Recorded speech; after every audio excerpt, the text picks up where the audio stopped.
हर नर्मदे हर. शुभप्रभात सर्व दर्शक प्रेक्षकांना. नवीन वर्षाच्या नूतन इंग्रजी नवीन वर्षाच्या शुभप्रभात. हे राजूभाऊ टेलर आहेत.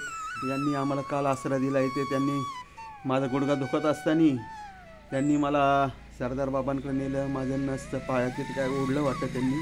आता बरं वाटतंय. प्रयत्न करू थोडं चालायचं. जर नाही चाललं तर मग पुन्हा गाडीवरती जाईल पुढे खुटामुडीपर्यंत. आणि राजू बाबा खूप चांगली सेवा देतात. मैया त्यांना खूप असं भय भरून देव. त्यांची सगळी मनोकामना पुरे होत. परिवारावर सगळ्या सुख शांती नांदो हीच मैया चरणी प्रार्थना. नर्मदे हर. सूर्यनारायणाचं दर्शन घ्या. सकाळची 7:43 झालेत. धडगाव येथून मी निघालो. थोडं बरं वाटतं. हळूहळू चालत निघालो आहे. सगळं दिसतं तरी पण थोडंफार. पण आज प्रयत्न करू थोडंफार चालायचं. पुन्हा मग खुटामुडीला जायचा विचार आहे आज. नाहीतर इथं भूतगावला थांबेल. 4-5 किलोमीटरवरती आहे. आणि ही शिलपाणीच्या झाडीतूनच चालू आहे. आता धडगाव सोडलं आहे मी. धडगावपासून पुढे आलं. जंगल परत सुरू होते आता. पण हिरवळ दाट आहे. दोन्ही बाजूला घरं पण आहे थोडी. आता इथून पुढं जातो. भूतगावाला लागेल मला पुढे. भूतगावपर्यंत जातो मी. सकाळचे 9:45 होत आहेत. आणि धडगाववरून निघाल्यानंतर भुजगावच्या थोडं आलो आहे मी. हे पहा शुलपाणीचे दृश्य आहे. हे बघू शकता तुम्ही. हे बघा IIT कॉलेज येते. आणि बघा डोंगर वगैरे बाजूलाच आहे.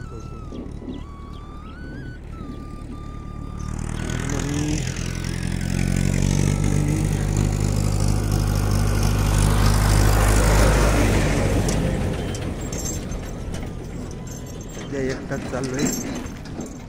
आमचे सहकारी आता मागं आहेत. ते आज येतील धडगावला. आज धडगावला येतील. आज ते संध्याकाळपर्यंत बोलले. नंतर कुंडल या गावात मुक्काम करायचा असं ते म्हणत होते. त्यांचा फोन आला तर मला. म्हणून मग मी कुंडल गावात पोचतो हळूहळू. कासवाच्या गतीने चाललो आहे. सकाळी 7:15 निघालो आहे धडगावातून. आणि आता 9:45 आलं. काहीतरी 5-6 किलोमीटर आलं असेल चालत मी. मग त्यातून 4 किलोमीटर आहे. दुपारपर्यंत पोचेल मी तिथे कुंडाल गावात. 11 किलोमीटर आहे धडगावापासून कुंडाल. नर्मदे हर. अजून शुलपाणीमध्येच आहे आम्ही. गोरा कॉलनी झाल्यानंतर शुलपाणी. गोरा कॉलनीला पोचल्यावरती शुलपाणी संपते. अजून खूप दिवस आहे. 2 दिवस 3 दिवस तरी लागतील अजून शुलपाणीमधून जायला. नर्मदे हर. 2 दिवस मुक्काम केला मी धडगावमध्ये. गुडघ्याचा थोडा इलाज केला. आता बघू हळूहळू चालतोय. मैया काय परीक्षा घेते अजून काय कल्पना नाही माझी. पण हळूहळू चाललोय. नर्मदे हर.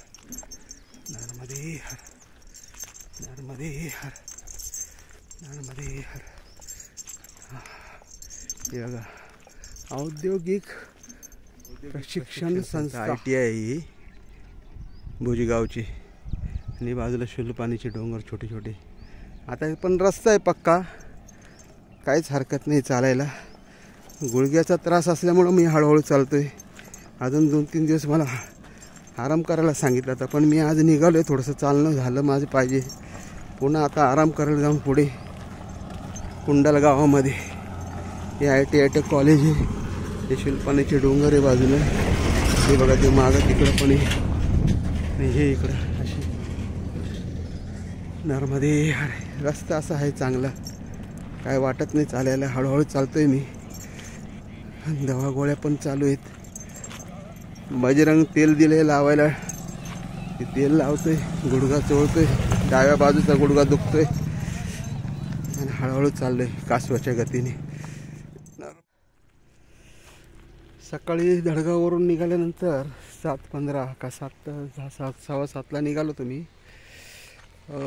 पायी 8 किलोमीटर आलो. गुडघा दुखतोय अजून.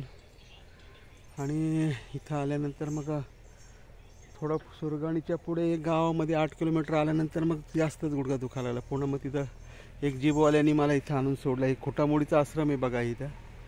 या आश्रमावरती पण आमचे मागचे सहकारी ते बोले आम्ही येतोय तिथं. आज रात्री ते इथे येतील, मग त्यांची गाठभेट होतील माझी. हा आश्रम आहे आता सध्या मोकळा आहे, संध्याकाळी होईल मोठं इथं येतील लोक. हा आश्रम आहे खोटामोडीचा. ह्या रस्त्याने आम्ही आलो तडगाववरून.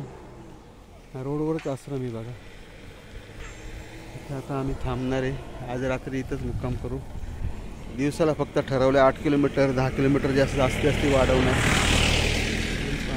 पण नस पूर्ण होत नाही तोपर्यंत मी हळूहळू चालेल आणि अर्धा जीप किंवा मोटरसायकलने प्रवास करेल थोडासा, असा विचार केला आहे. तर आमचे सहकारी काय म्हणतात बघू. आणि इथे आंघोळीची वगैरे सोय आहे सर्व. बघू काय करायचं. नदीमध्ये दुपारी खोटामोडीमध्ये आलो, पण आता इथं महाराज म्हणजे आम्ही 4 मूर्ती आहेत. मग बोलले का तुम्ही सदावर देताय ते आम्ही आता स्वयंपाक करायला महाराज काय मला बोलतो तुम्ही काय करू नका, पण म्हणून मी करतो मदत थोडी. मला काय मदत केल्याशिवाय चेन पडत नाही. महाराज आता आम्ही स्वयंपाक बनवतो आहे. हे बघा तुम्हाला दाखवतो मी नंतर. हे बघा मग चूलवर पेटवून स्वयंपाक करायचं इथं खोटामोडीला दुपारचं. मग रात्री थांबली तर रात्री बघू काय मी दिखता है सबको ले हमको बाबाजी को भी ले. टीवी पे फोटो आएगा हमारा आपका खाना बना रहे या स्वयंपाक का इधर से देख रहे मेरे पास. आपण बोलतो मी सेवा करायला आलो बोलतो. हा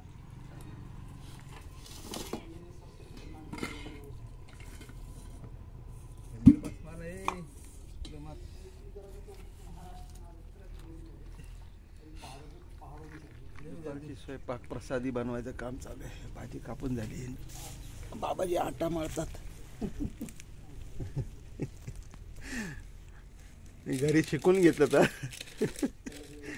फक्त चपात्या करताय. रोटी बनाने को नहीं आता, बाकी सब्जी वगैरह सब बनाता. खिचड़ी बनाने को सीख गया.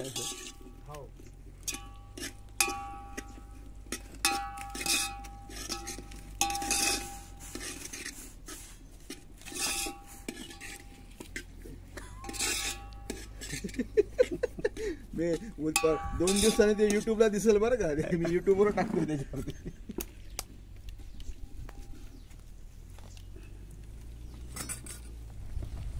ये नहीं डालने का ना बाबा, वो छोड़ो बढ़िया जितना ये देखो ये कैसे का उपयोग नहीं.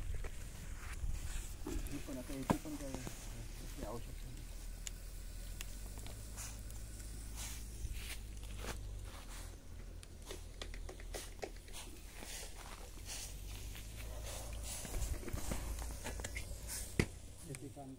भाजी काटतो. बाबाजी भाजीवाले.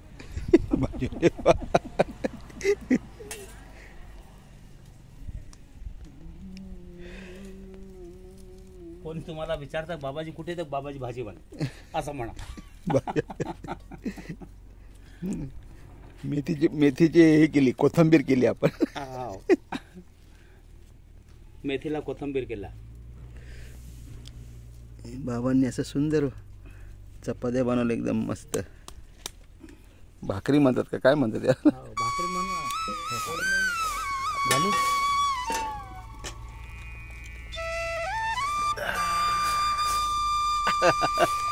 बाबांनीला फुगवले टंप. लाल लाल बोर आले त्याला. बघा बोर. इथं लिंबाचं झाड.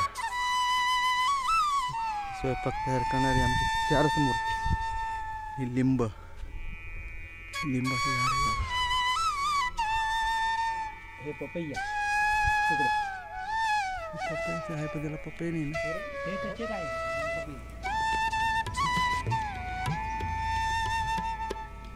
पाणीची झाड.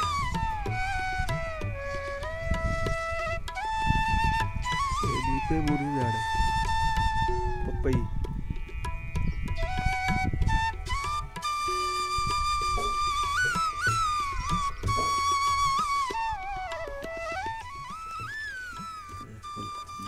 डबल शिवाला खूप